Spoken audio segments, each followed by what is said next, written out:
Bom, bem-vindos a mais um Medcast. Hoje a gente vai trazer aqui um assunto bem delicado, né, para a pauta de outubro, que é o Outubro Rosa.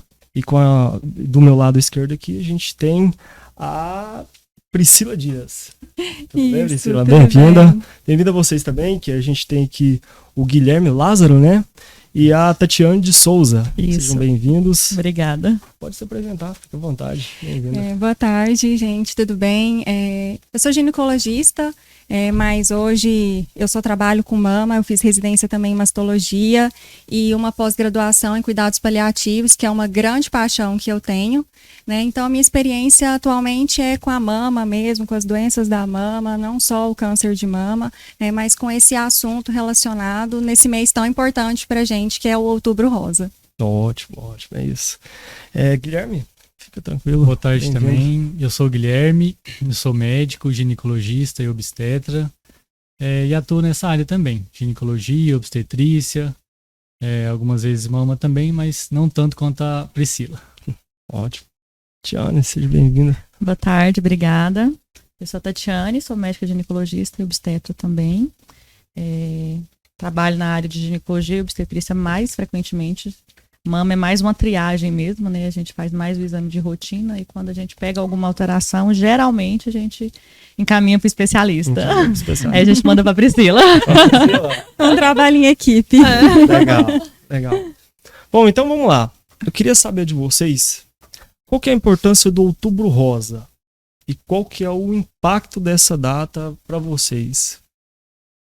Eu acho que é muito importante porque é uma conscientização, né? A grande maioria da população tende a ser muito relapsa com a saúde, né? Então a campanha tende a focar muito as pacientes na importância de fazer o exame de prevenção. A gente tem um alto índice de morte por câncer de mama, né? Então é muito significativo e é muito importante o serviço e a tentativa de conscientizar a população de fazer realmente o rastreamento. Ótimo. Eu falo assim que outubro é um mês que é o mais especial para o mastologista, né? O Outubro Rosa, ele é um movimento mundial.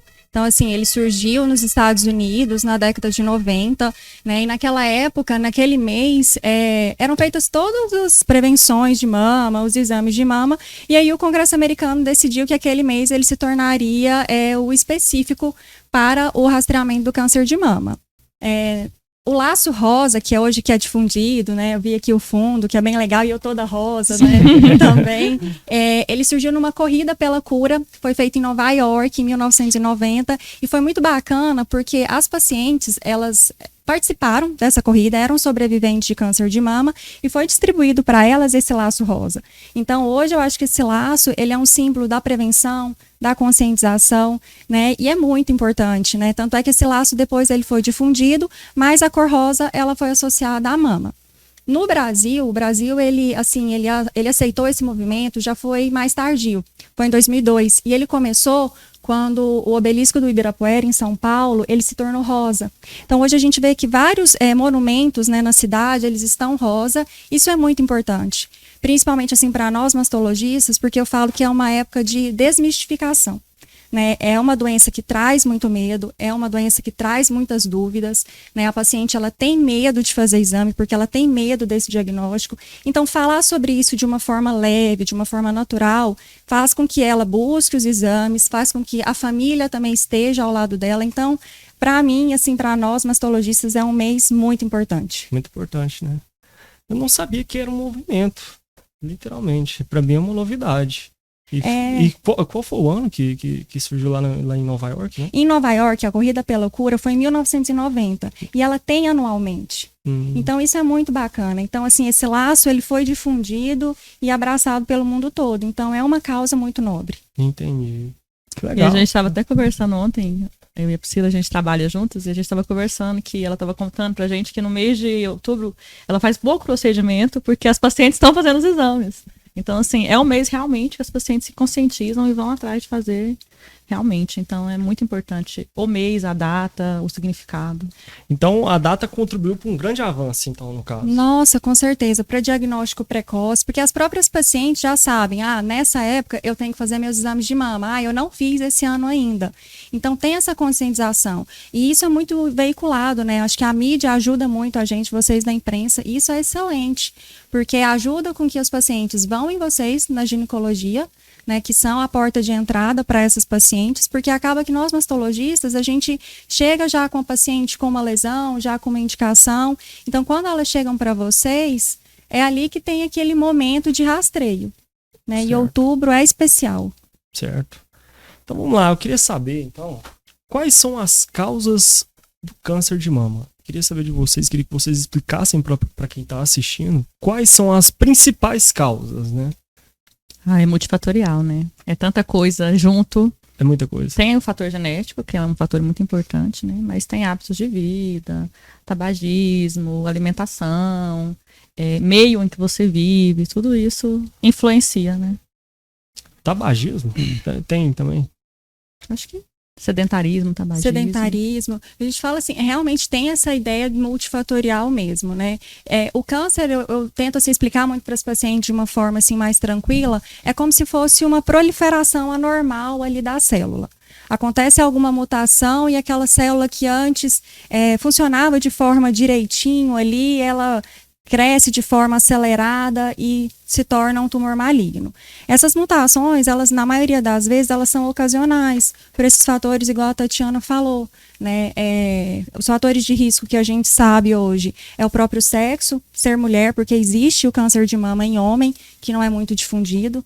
Tá? A idade, pacientes maiores que 50 anos, uma menopausa tardia, menopausa é quando é a data da última menstruação, ou uma menarca, que é a primeira menstruação mais precoce, para aquelas pacientes, por exemplo, que não engravidaram ou que não amamentaram, né? E o tabagismo, principalmente o alcoolismo, isso, a obesidade, tudo isso está relacionado. Então, tem a questão hereditária, sim, mas essa parte esporádica, ela é bem maior.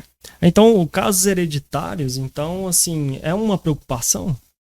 Deve ser uma preocupação? Tipo assim, a mãe teve, consequentemente, pode ter, então, na filha? Como é que funciona essa parte? São muitos casos ou são casos raros que acontecem? O câncer de mama, ele é genético. Né, tem essa alteração genética, mas ele nem sempre é hereditário. São poucos casos, assim, são 10 a 15% hereditários, o resto é ocasional. Só que aí você vai observar a história familiar. Por isso que a gente sempre questiona muito, né? Se é aquela paciente que tem uma história familiar importante, de parente de primeiro grau. E aí, o que a gente considera de primeiro grau para mastologia? Mãe, irmã e filhas, tá? Com histórico de câncer de mama. Ou na família tem algum homem com câncer de mama, ou uma história de câncer de ovário, em qualquer idade. Então, tudo isso é um fator para você já ficar um pouco mais alerta. Será que ali naquela família não tem uma mutação, não tem alguma alteração genética? Entendi. E aí, nessas pacientes, o rastreio muda, né? A gente começa a olhar elas de uma outra forma. A mamografia começa a ser realizada mais cedo, a visita ao ginecologista começa a ser diferenciada. Então, acaba que meio que liga um sinal, né? Fica alerta que aqui pode acontecer. E nem todo mundo faz realmente o exame para saber se tem a mutação, né? Entendi. Existe hoje um teste genético, né? Que acho que é isso que a Tati está falando muito. Antigamente, esse teste ele não era tão acessível, né? E hoje a gente vê a importância desse teste e ele está bem mais acessível. Normalmente, quem faz esse teste é aquela paciente que tem o diagnóstico, né? Que é mais fácil para ela e assim você fica ciente que naquela família tem aquela mutação. Então, esse teste, ele pode ser colhido na saliva mesmo, no suave ou no sangue daquela paciente e ela ali já tem aquele resultado. E é igual a Tati falou, a partir do momento que a gente identifica esse gene, o rastreio e as medidas de prevenção, não só para câncer de mama, mas para câncer de ovário, que eu acho que os meninos vão saber falar isso mais do que eu, é muito importante, né? Porque você começa a discutir ali com aquela paciente quais são medidas futuras, não só para ela, mas por exemplo, para as filhas, para as irmãs, né? Então eu falo assim que é um tratamento em conjunto ali com aquela família. Entendi. Entendi. A gente tocou num ponto muito importante aqui. Eu queria saber, né? Até mesmo por a gente estar aqui, sobre os homens. E isso, eu tenho dúvidas.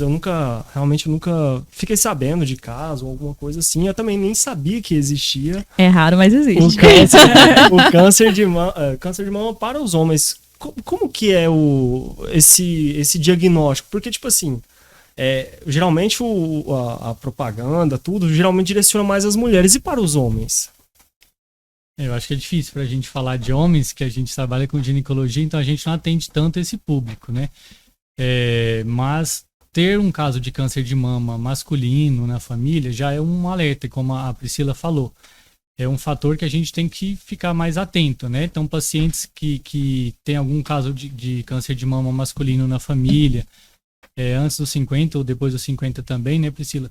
Temos que acender uma luz e eu acho que esse momento também foca muito na mulher. Então, a gente deveria focar um pouco, lembrar extrapolar um pouco do pouquinho, homem, né? Pra gente abordar esses casos que talvez não é tão difundido, né? E os sintomas são os mesmos ou são mais diferentes? Assim? Isso que eu ia perguntar pra Priscila. Priscila, você tem mais contato, né, com câncer em homem. Geralmente é um nódulo que eles sentem. O que levam eles a procurar? Então, quase não é difundido, né? Quando a gente fala de câncer de mama em homem, fica assim, como assim, né? Homem tem mama? Já começa assim, né? Não, eu não tenho mama. Ele não aceita isso e a gente fala mesmo, é mama, é a mesma estrutura, é a mesma glândula, tem as mesmas doenças. Normalmente no homem, quando é que ele procura a gente? Ele percebe um nódulo. Né, a mama ela tá maior, normalmente é um nódulo unilateral, então ele percebe mesmo na camisa, ou ele vai pro futebol, fica sem camisa, tá uma mama maior que a outra, vem ali aquela atenção. A dificuldade do homem é porque não tem o rastreio, igual na mulher, né? Nós vamos fazer ali a mamografia, a gente faz o ultrassom, a gente tem o hábito, apesar de hoje a gente não encorajar tanto o autoexame, mas a mulher, ela às vezes ali no banho, ela faz aquela palpação e o homem não tem isso, né? E homem é aquela dificuldade, Guilherme vai me falar aí melhor, de até procurar o médico e a vergonha de falar que tá com uma lesão na mama. Né? Mas é um fator de risco, tá? Tem indicação de começar o rastreio naquela família antes, quando tem aquela história familiar, tá? E indicação de teste genético também. O tratamento é o mesmo, ele passa pelas mesmas etapas de quimioterapia, de cirurgia, de uso de tamoxifeno, que é uma medicação que a gente usa após, tá? Mas infelizmente não tem rastreio. Então é difícil. E o diagnóstico é mais tardio, né? É mais tardio, mas a vantagem é que é raro, tá? Então câncer de mama em homem é 1%. É 1%. 1%. Mas acontece. Mas existe. Entendi. Porque, assim, quando a gente levanta esse tema, né, pra gente discutir, até mesmo quando a gente começa a pesquisar, né, para pessoas, assim, que eu não conheço tanto, a gente não vê tanto esse assunto para homens, né? Então, assim, foi uma coisa que eu falei, cara, vou perguntar. Se isso acontece em homem, né? É um assunto muito importante, até pra gente que não... A gente tem um receio, e uma outra coisa que acontece bastante, é que, tipo assim, talvez os sintomas podem ser bem silencioso também, né? E a gente, por essa não informação para os homens, isso pode prejudicar a gente também, né? Como é uma coisa silenciosa, a gente não sabe como é que vamos supor, um caroço, alguma coisa assim, a gente pode estar com câncer e não tá sabendo, né? Mas é silencioso para toda a população, né? Tanto homens quanto as mulheres. Por isso a importância do rastreio precoce, porque aí você diagnostica lesões muito iniciais que você não teria como perceber se não fosse ali pelo exame, pelas campanhas. E até, assim, uma pergunta acerca disso. Casos graves também são silenciosos? Ou, tipo assim, quando já chega num caso grave, realmente já tá sentindo dor, alguma coisa assim? A dor, eu acho que é um estágio tão avançado, né? As pacientes sempre se preocupam muito com a dor. É a principal queixa que leva uma paciente a procurar um ginecologista, por exemplo. Minha mama está doendo. E, assim, é muito raro, para não dizer quase que inexistente, né? Um câncer começar com a dor. Geralmente as dores são doenças benignas, são geralmente alteração do ciclo hormonal. A dor geralmente não é um sintoma importante no câncer de mama. Entendi. A Priscila trabalha com pacientes paliativos, né? Ela vai ver paciente com caso de dor e cânceres muito avançados. A dor, assim, é uma coisa que chama muito a paciente a procurar um médico, porque ela associa muito dor a câncer, né? Então, eu falo assim, às vezes é importante porque aí ela leva ela até o médico, mas não tem dor. A dor, ela vem quando a lesão ela está muito extensa, são casos graves, já avançados, a paciente tem metástase, então ela tem lesões em outros órgãos sem ser na mama, já está aquele estádio paliativo mesmo, então é silencioso, na maioria das vezes. Na maioria das vezes, então, é silencioso. Entendi. Perigoso, hein? Muito perigoso. Aí a importância do Outubro Rosa. A doença tem uma fase pré-sintoma muito longa, né? Então, até chegar, dá tempo de fazer um diagnóstico precoce, um tratamento precoce. Eu acho que a importância do rastreamento é essa, é pegar a paciente nessa fase pré-clínica, né? Pré-sintomas. Daí a ideia da mamografia. Por quê? Porque a mamografia ela vai identificar ali algumas calcificações, né? As calcificações são como se fossem areias ali na mama, assim, de uma forma bem leiga, explicando. E é nesse momento que a gente, mastologista, quer identificar a lesão. Porque é uma lesão pequena que você vai proporcionar ali para aquela paciente um tratamento conservador, é uma lesão que está só na mama, que é o que a gente chama de carcinoma in situ, então é uma lesão que não foi ainda para outros órgãos, então tem ali 100% de cura. Então a ideia do rastreamento é para a gente identificar essas lesões silenciosas, essas lesões pequenas. Uma ponta no que ela falou, que vem uma dúvida para mim. A partir disso, então, pode afetar outros órgãos a partir do câncer de mama? Com certeza. Praticamente todos os cânceres têm essa possibilidade, se não tratados e não manejados no momento certo, na hora certa, podem fazer metástase para outros órgãos, né? Cada tipo vai para um órgão específico, mas praticamente todos fazem. Entendi. Isso. Entendi. E aí, voltando um pouquinho na mamografia, que a gente vê a importância do rastreamento, porque a mamografia, ela é o método que tem a capacidade de mudar o evoluir dessa doença, né? Porque você consegue mudar a mortalidade com a realização da mamografia no rastreamento do câncer de mama. Entendi. Eu queria fazer uma pergunta, então, sobre isso.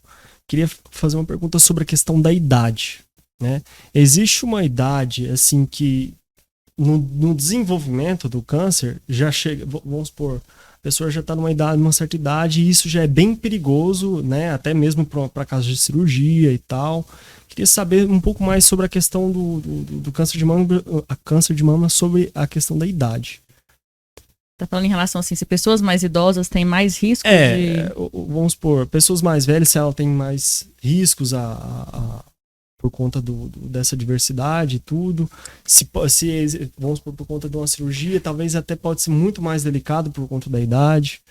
A idade é um fator de risco para cirurgias de modo geral, né? Praticamente qualquer cirurgia. Em relação, assim, o que a gente vê? O câncer de mama tem a faixa etária dele ali, que ele é mais comum. Tanto que, geralmente, o rastreio, os principais órgãos mandam a gente rastrear até 75 anos.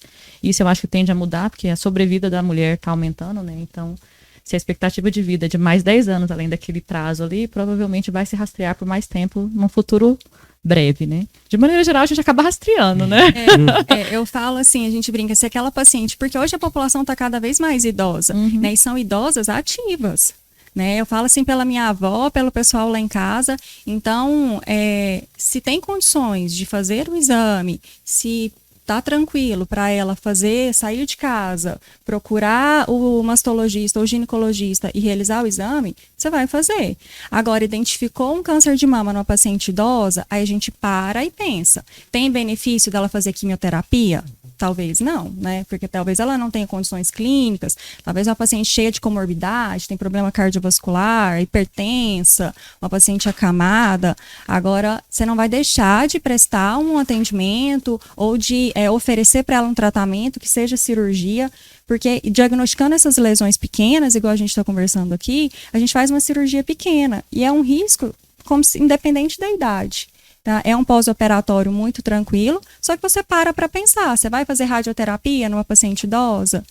isso vai melhorar a qualidade de vida ou vai piorar o pouco tempo que ela tem, Exatamente. né? Mas Tem a gente que- não deixa de indicar esse exame por conta da idade. Enquanto É. ela tiver condições, vá fazer sua mamografia. Assim, eu não sei para vocês em relação à prevenção, né?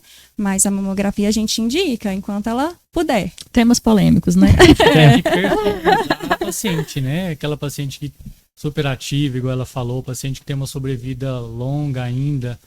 Você não vai deixar de rastrear algo que vai beneficiar ela nos próximos anos. Entendi. Até mesmo falando sobre idade, existe uma idade certa para fazer a mamografia? A partir de As polêmicas. Polêmica. a partir de quantos anos, assim, que Depende, né? pode se fazer? Depende de qual sociedade você É. vai. Você vai seguir. Depende se a paciente tem um fator de risco aumentado ou não. Se pacientes, assim, que a gente estava discutindo antes, a Sociedade de Mastologia, o Colégio Brasileiro de Radiologia, a própria Febrasgo, que é a Sociedade de Ginecologia, eles orientam a gente a rastrear a partir dos 40 anos, né? Já o Ministério da Saúde orienta a partir de outra idade. Então vai depender muito de que a gente vai seguir. Vai seguir. O Entendi. importante é seguir sempre um E se a paciente tem um metodologia. caso de câncer de mama na família, igual a Priscila falou, o caso de câncer de mama masculino, os genes positivos, né, o BRCA1, 2, então talvez Muda vai o mudar período, um pouco né? a faixa etária. Entendi. Eu vou continuar defendendo mamografia anual a partir dos Eu 40. também estou a favor A dessa. partir dos 40, então? É no a caso? partir dos 40. A Sociedade Brasileira de Mastologia, ela orienta isso. Então, deu 40 anos, todas nós faremos mamografia. E ainda, elas falam muito assim, doutora, mas a gente já está tão moderno, porque a mamografia para paciente é um exame doloroso, né? Tem ali aquela compressão da mama e para ela, às vezes, fazer um ultrassom já resolveu. Não, é igual a Tati falou no início. O único exame que altera a mortalidade é a mamografia. Então, todo ano ela vai fazer. Agora, a paciente ela tem um alto risco, igual o Guilherme comentou, essa mamografia talvez seja antecipada, mas é um tratamento muito individualizado.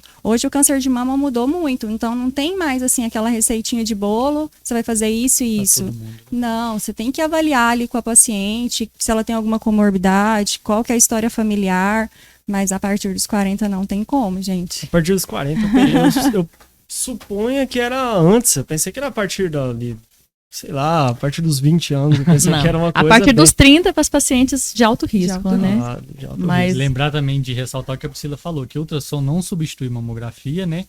E eu acho que um outro mito que tem também, que a radiação da mamografia pode gerar câncer. Eu vejo algumas pacientes mais leigas, talvez, Às vezes chegam perguntando isso. Não, doutora, eu não vou fazer não, porque minha vizinha fez e ela não tinha nada na mama. E aí, em diante, desenvolveu um câncer. Às vezes tem algumas lesões que a gente precisa fazer essa mamografia antecipada, por exemplo, de 6 em 6 meses, de acordo com o que a gente identifica. E aí a paciente fica assim, mas eu vou Ansiosa. fazer 2 vezes, eu vou ser submetida à radiação 2 vezes. E existe sim aquele câncer radioinduzido, mas é muito pouco. A radiação que a gente recebe na mama é mínima, né? E é muito local ali. Então, assim, esse exame hoje, não sei, talvez lá na frente a gente mude isso, né? Porque é sempre muito dinâmico. Mas hoje continua fazendo. E assim, é uma radiação muito pouca. Se você. Alguns estudos comparam que algumas cidades muito populosas e com um desenvolvimento muito alto, acaba que a radiação da cidade é mais ou menos o que você tem na radiação na mamografia. Então, o risco-benefício é muito alto para fazer a mamografia, né? O benefício de se fazer é muito maior do que o risco Sim. daquela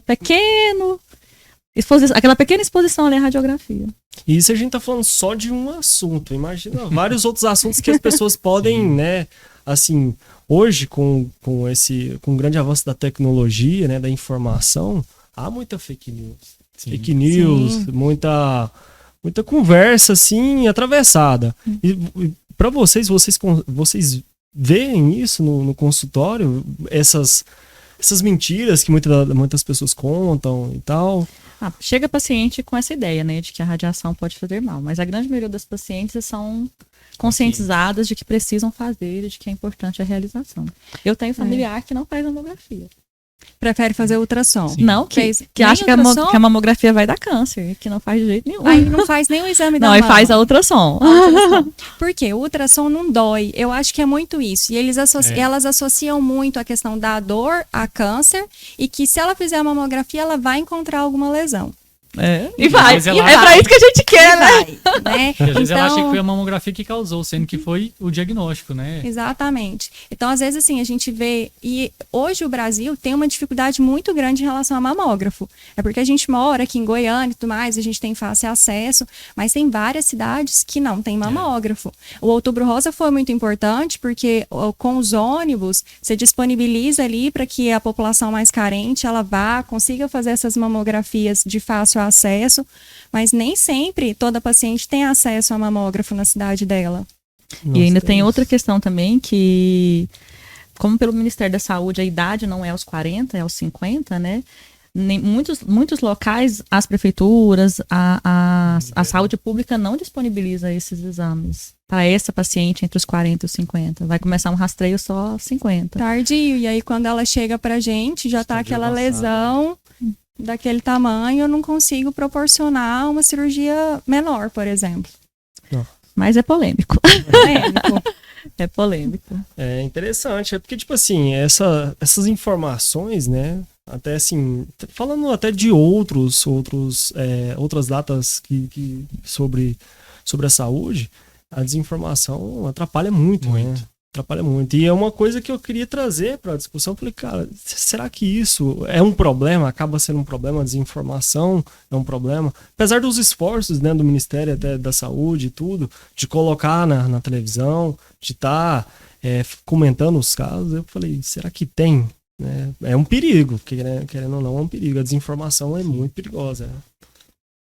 Bom, vamos passar para as perguntas do Instagram aqui. A gente vai entrar em alguns assuntos um pouco polêmicos, né? Bom, vamos com essa primeira pergunta aqui. Qual frequência devo fazer o exame de mamografia? Você até estava comentando agora um pouco mais, né, sobre a questão do tempo, né, que geralmente pode ser anual, pode ser 6 meses, mas tem gente que tem... eu fiz agora só daqui uns 2 anos. Tem isso? Tem demais. A paciente, ela acha assim, que ela fez o exame uma vez, deu normal, ela não sente nada na mama, tá tudo bem. Né? Ela continua fazendo, às vezes, só o segmento com o ginecologista, Quando ele pede vai, o né? exame e ela não faz. Mas o que é o ideal hoje? A partir dos 40 anos, mamografia anual, naquela população geral, né? E se a população, aquela pessoa tem algum histórico familiar, ou seja, de alto risco, antes, com 30 anos, né? Se antecipa isso, ou 10 anos antes da idade que aquele parente teve o diagnóstico. Tá? E aí esse rastreio é com a mamografia e com a ressonância de mamas. Tá? Nesse caso tem indicação, mas normalmente nós mastologistas a gente nunca pede mamografia antes dos 25. Às vezes a gente recebe muito, assim, porque é uma mama muito densa, então eu não vou ver nada na mamografia. Tá? Por isso que tem essa idade específica, mais pela questão do parênquima mamário mesmo. Entendi. E aí que entra a ultrassom. A ultrassom é um exame complementar nessas mamas densas, que às vezes a mamografia não vê bem, a ultrassom pode complementar e ajudar, mas a ultrassom isolada não vai fazer o rastreio. Aproveitar, eu queria até fazer uma pergunta sobre essas duas formas. Quais são as diferenças delas, né? E tipo assim, a pessoa pode fazer essa escolha ou tipo, aí é o especialista que vai falar, é melhor fazer esse tipo de exame ou fazer esse aqui? É mais direcionado pela idade da paciente, entendeu? Pacientes jovens, de maneira geral, não precisam fazer nenhum exame se ela não tiver nenhum fator de risco familiar, por exemplo, né? De mama, por exemplo. Mas se é uma paciente jovem e eu suspeito de alguma coisa naquela mama, eu posso pedir uma ultrassom, porque ela vai ver melhor uma mama jovem, de uma paciente jovem, que é uma mama mais densa. Agora, se é uma paciente mais idosa, a mamografia vai melhor. Se por acaso eu faço uma mamografia e ela me deixa na dúvida, porque tem às vezes laudos que são inconclusivos, que é as categorias do laudo da mamografia, aí você complementa com a ultrassom.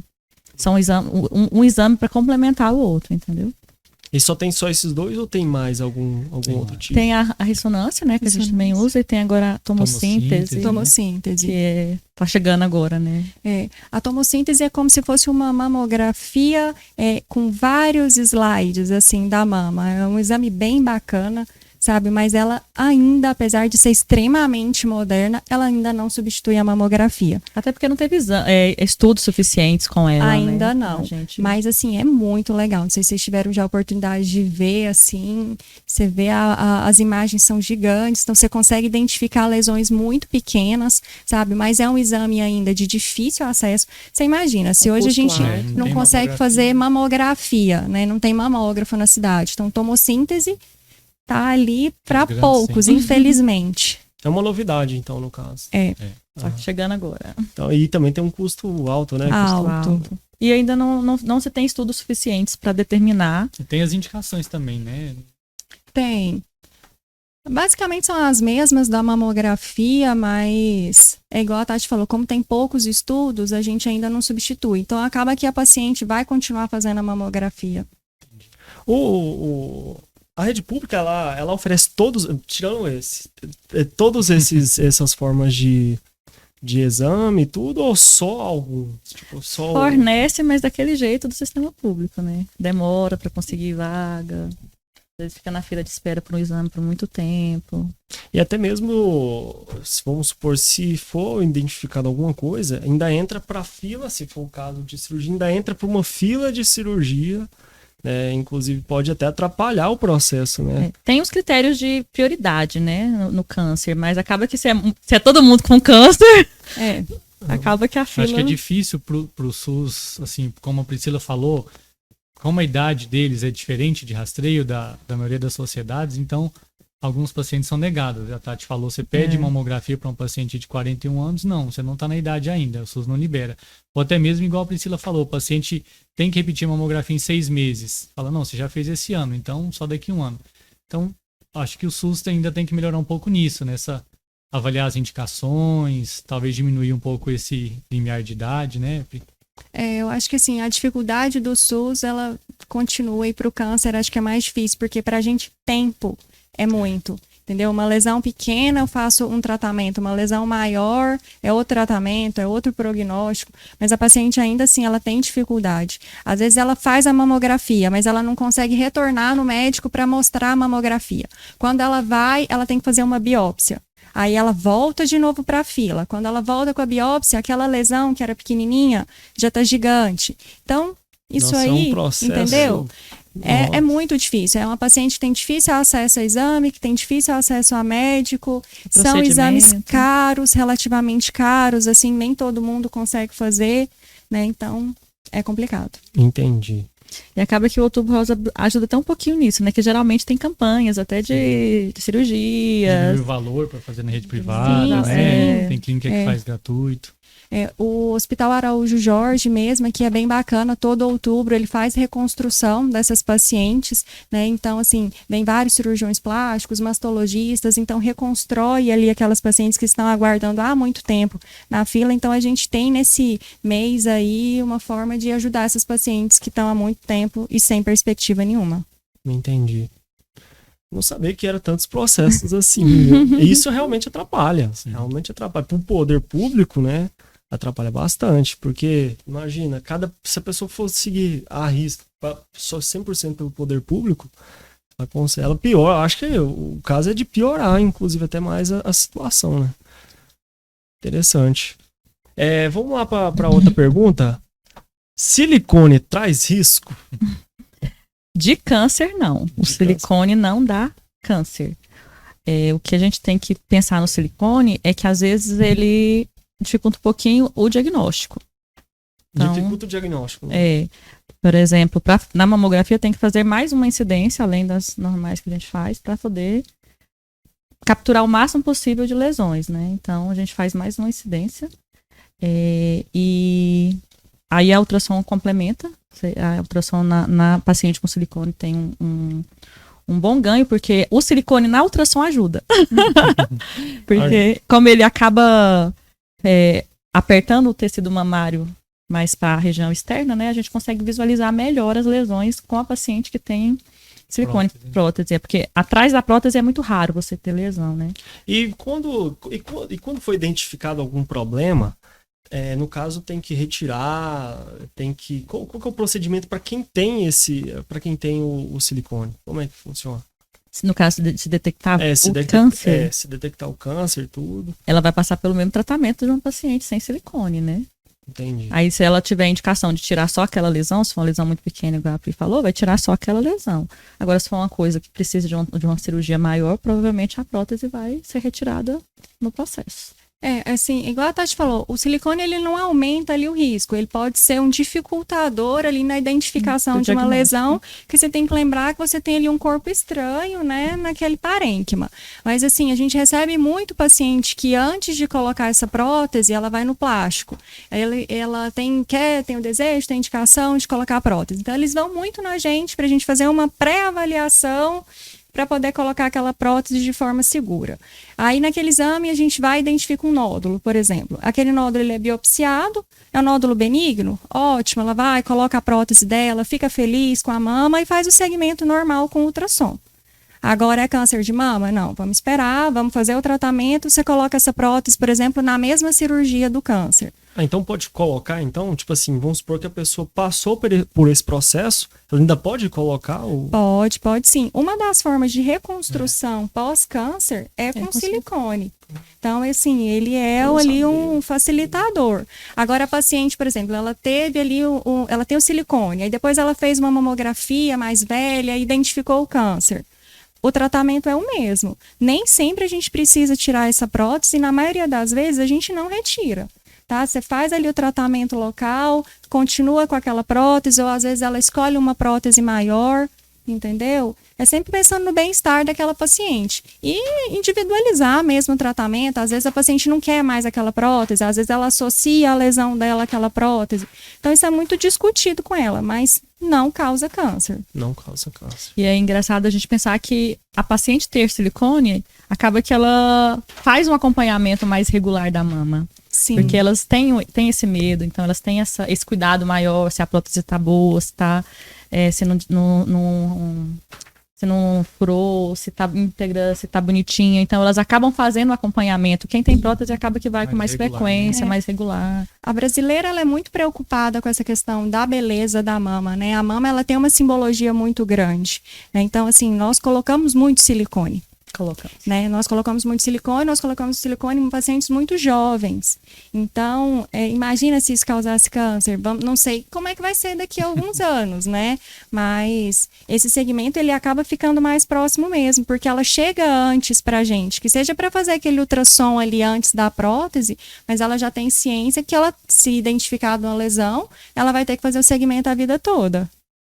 Entendi. São momentos oportunos, né? Com cirurgião plástico, com gineco, com médico de família. São todas até mesmo uma oportunidades. pessoa que vai fazer o procedimento, acredito que ele até indica, né, o tratamento. É difícil você colocar uma prótese sem fazer o rastreio da mama antes. E isso é muito legal. Eu acho que a gente tem esse coleguismo e essa ética entre nós, né, de pensar no bem-estar do paciente. Não é ali, eu vou fazer a cirurgia estética, pronto e acabou. Então, tem sempre esse... Que seja não com o mastologista, mas acho que pelo menos com vocês, elas passam. Antes de fazer a cirurgia. Sim. E, assim, uma coisa também que acontece muito, Pri, é de, por exemplo, ela tem uma lesão, biopsiou, tirar no mesmo tempo cirúrgico, né? Entra o mastologista, faz a exérese das lesões, aí depois vem o mastro, coloca a prótese. Faz. A gente faz muito essa cirurgia em conjunto. A paciente, eu não quero colocar essa prótese de jeito nenhum com esse nódulo. Eu não quero esse nódulo. Esse nódulo não é meu. Ela já chega assim. Então, a minha equipe entra, tira o nódulo e vem o plástico e reconstrói. No mesmo tempo cirúrgico. E ela sai feliz. E a gente também, né? Então, tá tudo certo. Todo mundo sai ganhando. Então vamos lá, a próxima pergunta, essa aqui, bem polêmica, inclusive. Anticoncepcional pode aumentar o risco de câncer? Nossa, essa foi que a gente discutiu muito aqui antes de começar, né, o podcast, porque é a briga do mastologista com o ginecologista. O mastologista, ele contraindica, né, todos os hormônios. Hoje, com os estudos que a gente tem, um estudo mais recente, que ele foi publicado no New England, realmente, o anticoncepcional, ele aumenta o risco para câncer de mama quando eu comparo aquela paciente que nunca usou anticoncepcional. Só que é um risco relativo, né? Não tem como eu negar ali aquele uso totalmente, porque vai depender da idade daquela paciente e quanto tempo ela vai usar. Por isso que eu avalio muito com o ginecologista, eu acho que essa avaliação ela é contínua, ela é individual, mas se eu falar isoladamente, sim, aumenta em 20%. Mas não é contraindicado. E uma pergunta que eu até tinha feito antes, é para todos os tipos de anticoncepcional ou só restrita a alguns? Só os hormonais, né? É. A gente tem contraceptivos sem hormônio, por exemplo, a gente tem DIU não hormonal, tem os métodos de barreira que são contraceptivos sem hormônio. Mas assim, concordo com o que a Priscila falou, mas acho que a gente tem que pôr na balança também os outros riscos. Quando a gente vai somando riscos, a paciente usa anticoncepcional, é obesa, que já é uma contraindicação, né? Tabagista, tem fator de risco na família. Então, quando a gente vai acrescentando esses riscos, a gente vê que o risco se torna muito maior. E aí não compensa. Existe risco? Existe, sim. Mas avaliar cada caso. Igual a Priscila falou, temos que individualizar cada caso e pôr na balança para ver se vale a pena ou não. Da mesma forma, a terapia hormonal que a gente estava discutindo aqui, né? A paciente vai ter benefícios usando hormônio depois da menopausa? Vai. Vai ter malefícios por conta da mama? Vai. Então é pôr na balança, avaliar o risco de cada uma e ver se vale a pena ou não. Né? Geralmente, para pacientes sem fatores de risco, por exemplo, na terapia hormonal, o risco-benefício de usar o hormônio supera os riscos de ter câncer pelo hormônio. Então, assim, individualizando a paciente, claro, né? Você não vai colocar lá, a paciente já teve câncer de mama, a mãe teve, a filha teve, eu vou colocar um hormônio nela na menopausa. Não, vamos e é lá, engraçado com cuidado. que a própria paciente não quer. Não ela quer. mesma já chega falando, porque ela vivenciou aquilo na família dela, ela não quer para ela. Então, assim, isso é muito legal, isso é muito bacana, porque é uma decisão realmente em conjunto. Apesar dela ter o desejo de ter uma melhora ali daqueles sintomas menopausais, ela tem medo. Sim. Ela tem medo. Então, não é assim que eu contraindico tudo também, porque a gente tem que entender que a gente está envelhecendo, né? A gente falou muito sobre isso, de câncer de mama na mulher idosa. Então, não dá para eu negar ali uma reposição hormonal, uma mulher que tem uma perspectiva de vida, ela é sexualmente ativa, mas ela não está bem. E vocês sabem isso melhor do que eu, sabem explicar melhor do que eu, a questão fisiológica, né? Mas se eu vejo que a mamografia dela tá legal, não tem nenhum histórico familiar e ela se beneficia daquela terapia hormonal ou daquele anticoncepcional, não sou eu que vou contraindicar, né? Mas a gente vai acompanhar isso mais de perto. Não tá legal? Vamos parar. Suspender, né? Eu acho E que acaba importante... que a gente acompanha mais de perto, né? Essas pacientes que estão com terapia hormonal, a gente acompanha bem de perto. Elas não são pacientes que somem por aí. Algumas somem, né? Mas a grande maioria das vezes... fica com a gente. Fica com a gente. Entendi. Bom, vamos para mais uma pergunta aqui então. Paciente que já foi diagnosticado e curado posteriormente, ela tem a disponibilidade de ficar voltando ou não? Sim. A paciente pode ter lesão em uma mama só, né? Priscila? Pode ter lesão nas duas mamas, pode ter uma mama e tratar e surgir na outra mama. Então, não é que ela teve e nunca mais vai ter. Entendi. Então, o cuidado é sempre, então, independente do... Se ela teve câncer, ela tem risco aumentado de ter câncer de novo. Tem isso? É um fator, É um fator de risco. É um fator de risco. Uhum. Eu falo muito assim, é um casamento. Então, ali você acompanha aquela paciente de perto mesmo, você faz busca ativa, se ela não foi, você liga, você pergunta o que aconteceu. Mas naquele primeiro ano, eu faço o segmento de 3 em 3 meses ou de 6 em 6 meses. Às vezes eu não peço exame, mas eu examino a paciente. Eu converso com ela, eu tento descobrir como que tá ali, porque às vezes são pacientes que fizeram quimioterapia, pacientes que fizeram radioterapia e podem ter sequelas tardias. E aí, naquele primeiro ano, de 6 em 6 meses, mas eu vou acompanhar essa paciente por pelo menos 5 anos. Hoje a gente considera cura acima de 5 anos, sem nenhuma lesão nova. Mas é aí que ela volta para o rastreio anual de novo. E a gente vai continuar fazendo mamografia. Eu vou defender isso. E essa paciente, ela é bem mais regular. Porque ela sabe o que ela já você teve. cuida mais. Então, mesmo que ela tenha recebido alta com 5 anos, ela tá lá todo ano certinha. Certinho. Alta com 5 anos. Então essa é a faixa, mais ou menos, de um tratamento com o diagnóstico? De acompanhamento, De né? Acompanhamento. O período de maior recidiva são os primeiros 5 anos. 5 anos. A gente acha que sim, por quê? Porque a maioria dos estudos faz esse segmento, com 5 anos e 10 anos. Então, acho que por uma questão mesmo logística, são os 5 anos principais que a gente pode ter recidiva. Entendi. Queria fazer uma pergunta, assim, voltando ao tema do homem, né? Em casos... Ele foi encabulado. Em casos, Trouxe novidade. em casos que acontecem na família, né? Aconteceu um caso e tudo, vamos supor que aconteceu um caso lá, e aí o homem, pela preocupação, ele tem que fazer pelo menos um exame para ver se há algum indício para ele também, ou não chega a ser um perigo?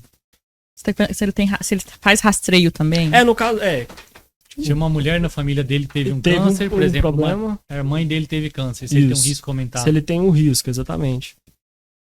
Se eu deixar pra Priscila. Engraçado, né? A gente não pensa muito assim, por exemplo, quando eu vou falar de uma mulher, você tem câncer de mama, normalmente eu pergunto das filhas. Não tem muito isso. E o seu filho? Porque é o contrário, né? Se tem alguma pessoa que Um homem é um homem, é um fator na de família, risco, né? mas não o contrário. Assim, por exemplo, se a sua mãe tivesse câncer de mama, eu não falaria para você fazer exames de rastreio, até porque não tem. Só que se você identificou um nódulo, você vai fazer mamografia. O homem também faz a mamografia e faz o tratamento da mesma forma. E acho que vale a pena falar também da axila, né? Que talvez a gente foca muito na mama, mas a gente pode ter um câncer de mama com lesão na axila, que faz parte também dessa região. Então, no caso o homem, às vezes passou a mão, foi usar o desodorante, tocou o nódulo na axila, sempre tem que preocupar. Pode ser uma lesão. Não é só na mama, né, Priscila? Sim, faz parte do exame da mama, a avaliação da axila, né?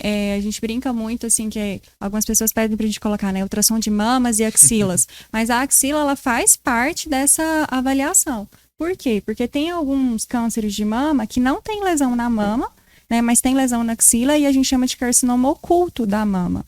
Mas é um câncer de mama. Então, no caso, quando não for dessa forma, vem também na axila. E tem algum outro lugar que pode aparentar esse Primariamente, não. Não. Seria uma doença avançada, Não, né? Em outros locais. Mas é difícil ter uma doença avançada e não ter lesão na mama. Ou vai estar na axila sim. ou vai estar na A lesão mama. primária vai estar na mama ou na axila, né? Na axila?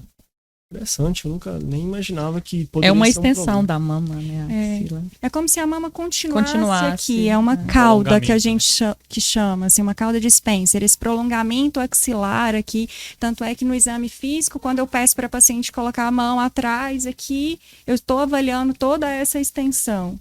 Então, e o ultrassom também avalia essa região. E na mamografia, a gente também olha, Consegue né, ali ver. perto ali Musculatura, do né? músculo, esses linfonodos. Entendi.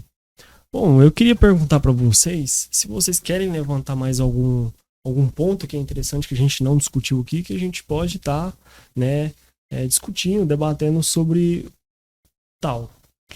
Eu queria ver um pouquinho a experiência dos meninos, como é que foi na pandemia para vocês, porque as pacientes pararam de fazer exame na Sumiram. pandemia, né? A gente teve essa dificuldade muito grande, não teve diagnóstico e agora os casos estão chegando cada vez mais avançados. Como que foi para vocês isso? Porque para mim foi muito triste. E ainda, assim, a gente ainda pega muita paciente que chega hoje, nossa, doutora, tem 2 anos que eu não faço exame, que eu não fiz na pandemia. Então, assim, a gente tá pegando muito Então, a essas pandemia, pacientes que passaram. Eu acho que a frase que eu mais ouço é essa. Quanto foi sua última mamografia, sua última Papa Nicolau? Nossa, doutor, só fiz antes da pandemia. É. E o que eu acho que atrasou muito também os tratamentos oncológicos na pandemia, né, Priscila? Assim, não sei da Atrasou. parte da mastologia, que eu não tenho muito contato, mas da ginecologia eu lembro que cirurgias demoraram muito, o diagnóstico demorou muito, porque os pacientes às vezes ficam com medo de ir no hospital por conta da pandemia. Né? O hospital talvez não está fornecendo um serviço completo por conta da pandemia. Muitos serviços de emergência, que não são emergências foram fechados durante a pandemia, né? Acabou assim, a oncologia, de certa forma, ela não parou porque não tinha como, né? Mas as próprias pacientes tinham receio de ir, então, assim, quimioterapia continuou, só que é uma paciente imunossuprimida, né? Então o risco era muito aumentado. Então a gente tentava não aglomerar tantas pacientes ali, marcar o horário certinho para que não ficasse muita paciente naquele ambiente. A radioterapia, a gente tentou fazer hipofracionada para que ela reduzisse as idas dela ao hospital. Antes o que era feito, por exemplo, semanal, era feito só em um dia, mas teve um atraso muito grande. As reconstruções mesmo, elas não foram feitas. Então, a paciente, ela tratava ali a lesão, tratava o câncer, mas ela não era reconstruída como hoje. Essa reconstrução, ela ficou para segundo tempo. Mas eu acho que o mais triste foi mesmo o atraso no diagnóstico. Porque, nossa, eu tenho recebido muita paciente assim. Última mamografia, 2019. E aí, o que vai acontecer é que a gente vai ver agora nos próximos anos um índice aumentado de câncer de mama. E ainda tem pessoas que ainda têm medo ainda de ir por conta do Covid, de alguma questão. Agora até que bem menos, né? Eu acho que melhorou, muito, né? melhorou. E agora elas estão indo. E acho que tava todo mundo com muita vontade, nem que seja assim, pra sair de casa. Elas vão com mais cuidado, algumas sempre com máscaras. Aí escolhem clínicas que atendem por horário agendado, mas estão indo. Entendi. Graças a Deus. Que bom, né? Mais alguma questão a ser levantada? Eu queria ver com a Priscila como que ela orienta as pacientes dela que chegam. Doutor, eu tô com sintomas de menopausa, tô com calorzão, minha libido tá baixa. E aí, posso usar hormônio no útero? Porque assim, a gente começou a discutir um pouquinho mais... Ele quer porque quer. Criar polêmica. Criar polêmica. Não, eu não vou deixar porque você usar assim, hormônio. No consultório eu vejo muita paciente falar isso. Doutor, minha vizinha falou que tem um risco... Eu tô sentindo muito um calorzão, mas minha vizinha disse que tem risco de câncer. Assim, se eu falar pra ela que tem risco mesmo, ela não vai querer usar, sabe? Mas você tem que explicar pra ela que tem os riscos-benefícios. Por exemplo, tem risco de você ter câncer fumando. Não, sim, mas eu acho que quando a gente fala pra paciente tem risco, ela já fala, poxa, não vou usar isso daí não. Assim, a Priscila, eu acho que ela tem uma amostra viciada, né? Que a maioria das pacientes dela... Minhas pacientes, ou elas têm fator de risco elevado, ou elas têm uma história familiar, mas assim, vida real mesmo. Eu também fiz gineco, né? Então, é muito individualizado. É igual a gente conversou aqui. É claro que eu tento outras terapias, né? A questão de melhorar o sedentarismo, melhorar a atividade física. Eu sempre indico nutricionista, porque hoje também as pacientes elas têm um acesso melhor, acesso à academia, acesso a uma dieta melhor, né? Agora, teve todas essas medidas não comportamentais. Quer usar a medicação? A mamografia dela tá legal? Vambora. Só que eu quero que ela volte mais precocemente. Eu não quero que ela fique lá usando a terapia hormonal dela. E eu brinco muito assim, ok, mas quando é que você quer parar? Né? Que eu não sei como vocês são em relação a essa prescrição. Ela vai ficar usando ali aquela terapia hormonal quantos anos? Qual que é o objetivo daquela terapia hormonal? A gente não deixa de eterno, né? A gente vai acompanhando e vendo os sintomas dela também, né? Porque eu vejo muitas vezes tem paciente que começa terapia hormonal, não volta e fica lá usando 5, 6 anos de TH e meu coração assim apertado, né? Desde que ela volte anualmente, 5, 6 anos tá de boa. Ai, socorro. Uma coisa que você tinha falado foi sobre a questão da nutrição e também do esporte físico. Isso ajuda muito? Muito, muito. São fatores de risco. A questão do sedentarismo, a obesidade e uma gordura rica e uma dieta rica em gordura saturada. Então, são fatores que são modificáveis e que isso tem que ser começado não ali a partir dos 40, mas assim, 20 anos a gente já tem que ter mudança de hábito de vida. Porque realmente é hábito de vida. Eu acho que esse é um grande problema da população em geral. Porque ninguém entende e ninguém quer mudar. É verdade. Fazer exercício físico não é fácil, gente, é difícil. E você tem que encarar aquilo. A paciente quer uma medicação que resolva tudo, né? Ela não quer você falar, olha, não tem... A gente precisa que você vá pra academia, que faça dieta bonitinho, se alimente saudável, beba água. Ah, não, doutor, mas não tem nenhum remedinho que me ajuda nisso. Porque eu acho que é o pensamento, né? A Priscila falou que isso está mudando muito, concordo. Que a nossa geração talvez as próximas gerações vão vir bem melhores. Mas eu acho que mudar a cabeça com esse comportamento ainda vai demorar um pouquinho. A população de maneira geral é muito sedentária, né? A gente tem essa dificuldade mesmo de aceitar essa mudança de hábito de vida. E a gente acaba criando várias desculpas, e até mesmo nós, tá? Eu não vou ser, assim, hipócrita, né? Aquele tempo, né? Mas a gente tem que dedicar mesmo à atividade física e passar isso para os nossos filhos, né? Que eu acho que isso é de dentro de casa. Então vocês também fazem um esforço de passar isso para as pessoas Com também, certeza. né? Se não for, pelo menos entre nós, assim, né? Mas assim, eu falo muito às minhas pacientes, elas têm que encarar exercício físico como uma obrigação.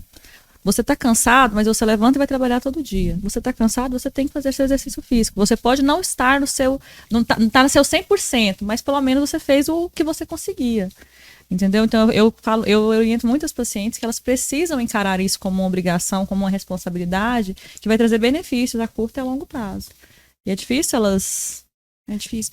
E eu reforço muito, eu falo assim, 90% dos casos são esporádicos. Então, assim, o que a gente puder evitar, por que não, né? Entendi.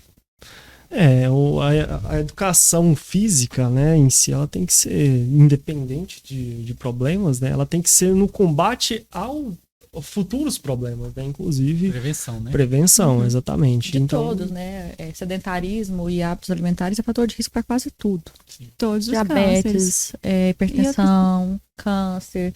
Paciente que tem um hábito saudável, ela entra na menopausa melhor, ela consegue ter menos sintomas e às vezes ela consegue passar pela menopausa sem a necessidade de uma TH, por exemplo. Então, assim, é difícil as pacientes entenderem isso a longo até prazo, a parte né? psicológica, psíquica, né? Bem-estar, dormir bem, ser mais disposto, alegre, feliz. Gente, tudo melhora. Tudo. Tudo melhora, né? Vamos lá, vou para a última pergunta aqui, né? Qual que é o roteiro para a prevenção quando confirmado o câncer de mama? Quais são o que tem que ser feito? Quais são Quais os primeiros etapas? passos? Isso, quais são os primeiros Essa vai passos? pra Priscila. Tá, o paciente fez o diagnóstico. É Sim. isso que você quer saber, assim? Isso, no caso, quando confirmado... Tá, ela tem câncer de mama. Isso. O câncer de mama, o tratamento é individual. Então, o que vai depender ali? Do tamanho da lesão, né? O tipo do câncer de mama, porque o câncer de mama ele é invasor, mas ele tem alguns subtipos.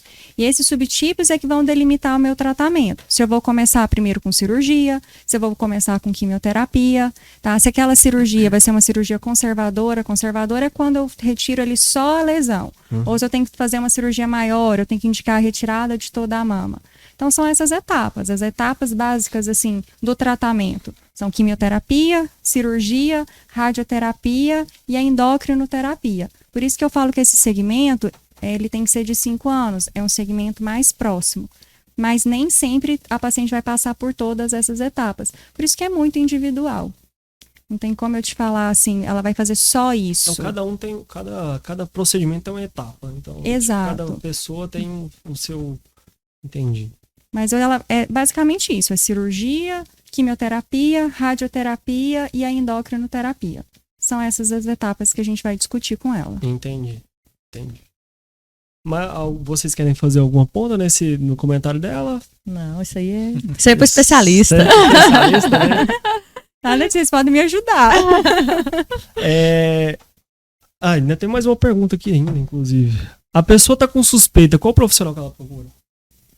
Qualquer profissional. Ela tem que procurar ajuda. Até mesmo um clínico geral pode? Até mesmo. Eu não vou ser egoísta de falar que tem que ser um mastologista. Acho que de forma alguma. Né? E até porque, assim, ela procura qualquer um que puder ajudá-la. Qualquer um que pegar uma paciente com uma suspeita, vai encaminhá-la para o especialista. O rastreamento ele pode ser feito por qualquer profissional de saúde, né? Um clínico, o gineco, o médico de família. Pedir a mamografia, fazer o exame físico, acho que isso daí qualquer profissional médico está capacitado para fazer. Do mesmo jeito que qualquer profissional não especialista, não mastologista, vai se meter a tratar. Achei um nódulo aqui, vamos tirar. Não é assim, né? Tem que passar pelo... Eles vão conseguir identificar, né? E falar, cara, isso aí é uma... Já é mais especializado, mas assim, esse rastreio pode ser feito por qualquer um. E até mesmo o teste genético. Antigamente tinha aquela ideia que o teste genético só podia ser solicitado pelo oncogeneticista. Não, qualquer profissional médico pode solicitar, independente da especialidade dele, se ele achar que tem indicação. Então, o importante, eu acho que é a paciente. Entendi. Que fica mais fácil mesmo. É não deixar de rastrear. Independente com quem que seja, né? Entendi. Pessoal, a gente tá chegando pra parte final. Eu queria que vocês fizessem as considerações finais, passassem o Instagram de vocês para as pessoas seguirem vocês. Pode ficar à vontade. Pode ir. Bom, assim, Outubro Rosa sempre para mim é uma alegria, né? Então eu acho que é isso aqui mesmo que a gente fez, é conversar de forma aberta, é tirar todas as dúvidas, é passar informações corretas, né? É tirar esse mito do câncer de mama. Câncer de mama tem cura, câncer de mama tem tratamento, então não deixem de procurar ajuda, não deixem de fazer os seus exames por medo. Tá? Medo todos nós temos e acho que a gente só melhora quando a gente tira as dúvidas mesmo e busca ajuda. Tá? Meu Instagram é doutora Priscila Watanabe e estou à disposição de vocês para tirar as dúvidas e discutir mais sobre esse assunto que eu acho que é muito encantador. Com certeza. O Outubro Rosa tem um grande impacto, né? Eu acho que é um mês muito importante de conscientização, de rastreamento, de realização de exames. Eu fiquei muito feliz com o convite de poder participar. Deu um pouquinho de trabalho para remanejar um monte de coisa, mas a gente conseguiu. Queria agradecer pelo convite. Acho que valeu bastante a pena a conversa, né? A gente tem, mesmo a gente, ginecologista, que não está presente mexendo com mama o tempo todo igual a Priscila, a gente tem dúvidas e é bom. Ajuda a gente a elucidar muitas coisas, né? Tem muita coisa controversa, então sempre cabe estudo, sempre cabe discussão. Eu acho que tudo é válido desde que seja para o bem da paciente, para o crescimento, para a gente poder ajudar sempre. Certo, obrigado. Seu Instagram. Tatifer 123. Tatifer 123, correto. Eu também agradeço a oportunidade de discutir com as meninas. Aprendi muito com a Priscila, anticoncepcional, TH. E acho que é isso. O Outubro Rosa é uma data que veio para chamar atenção para as mulheres, para tirar as dúvidas sobre câncer de mama. Com alguns homens também. Com alguns homens. Lembrar que existe câncer de mama em homem. E é isso. É informação, rastreamento. Meu Instagram é Dr. Guilherme C. Vasconcelos. Guilherme C. Vasconcelos? Isso. Correto. Então, obrigado, viu, mais uma vez. Esse bate-papo não se limita só ao Outubro Rosa. A gente sempre vai estar trazendo esse tipo de discussão à mesa, né? E até das próximas oportunidades a gente vai estar trazendo assuntos semelhantes, né? Não só no câncer de mama, mas também outros também que de forma geral não se abordam tanto, né? Mas é uma coisa que a gente pode estar discutindo ao longo prazo. Bom, muito obrigado mais uma vez. Eu gostei bastante do bate-papo, inclusive coisas que eu não sabia também. E bom, para quem estava acompanhando, muito obrigado mais uma vez e até o próximo assunto. Valeu!